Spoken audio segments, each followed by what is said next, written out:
ભારતની અદ્ભુત પ્રાકૃતિક સંરચના અને ભૌગોલિક વિવિધતાના આ ઝડપી સારાંશમાં તમારું સ્વાગત છે. આજના એપિસોડમાં આપણે એ સમજીશું કે કેવી રીતે 6 અલગ-અલગ ભૌગોલિક વિભાગો એકસાથે મળીને આપણા ભારતને માત્ર એક સુંદર જ નહીં પણ એક અત્યંત મજબૂત અને સમૃદ્ધ દેશ બનાવે છે. તો પહેલું વાત કરીએ ઉત્તર ભારતની. તમે જાણો છો કે હિમાલય એ માત્ર બરફથી ઢંકાયેલા પહાડો નથી, રાઈટ? એ ખરેખર આપણા દેશનો એક અડીખમ સિક્યોરિટી ગાર્ડ છે, જે ઠંડા પવનોથી બચાવે છે અને સાથે જ એ આપણી લાઈફ સેવિંગ વોટર બેંક પણ છે.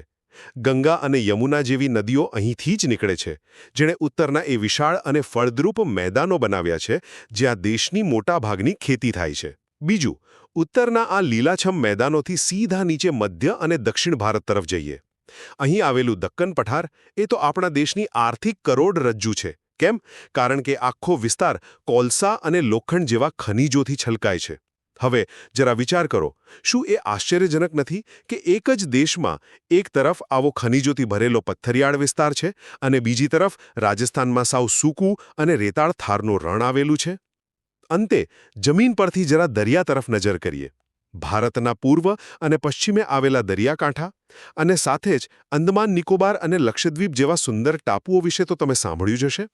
આ ટાપુઓ અને દરિયાકાંઠા માત્ર દેશની સુંદરતા જ નથી વધારતા, પણ એ ગ્લોબલ ટ્રેડ અને આંતરરાષ્ટ્રીય વેપાર માટેના આપણા જીવંત ગેટવે છે.